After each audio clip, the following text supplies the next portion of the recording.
আমি না কারো শখের মানুষ হইতে পারলাম না। এই আল্লাহর দুনিয়াতে আমি কারো শখের মানুষ হয়ে উঠতে পারি নাই। আমি একটা মানুষের এমন কইরা চাইছি, যেমন কইরা গর্ভবতী মায়ের পেটে থাকা শিশুটা দুনিয়ার আলো দেখতে চাই, ঠিক তেমন কইরা আমি তারে এমন কইরা চাইছি, যেমন কইরা পরিবারের অভিশপ্ত বেকারত্ব ছেলেটা একখানা চাকরি খুঁজার জন্য জুতা কয় করে, ঠিক তেমন কইরা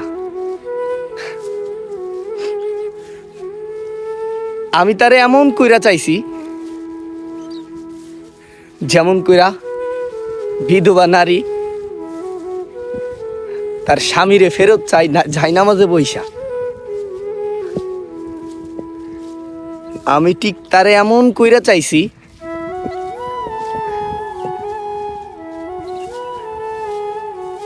যেমন কইরা জাহান্নামে থাকা পাপী বান্দা আল্লাহর কাছে ফরিয়াদ কইরা চাই, আমার আল্লাহ আরেকটাবার দুনিয়াতে পাঠাও, আমি একটা ভালো কাজ করি, আমি ভালো কাজ করব। ঠিক তেমন কইরা আমি তারে চাইছি। পরিস্থিতির খারাপ পরিস্থিতিতে ধারায় আমি তারে চাইছি, তারপরও তারে পাইলাম না।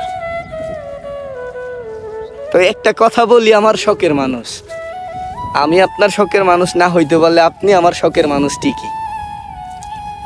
আপনারে মেলা ভালোবাসি, অনেক ভালোবাসি, অনেক। দীর্ঘ 2 যুগ পরেও যদি আপনার লগে আমার দেখা হয়, এই চক্ষু দুইটার দিকে একটাবার তাকায় দেখেন আপনারে আমি কতটা ভালোবাসি।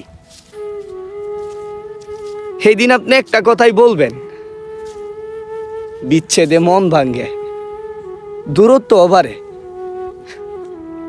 কিন্তু ভালোবাসা নষ্ট হয় না।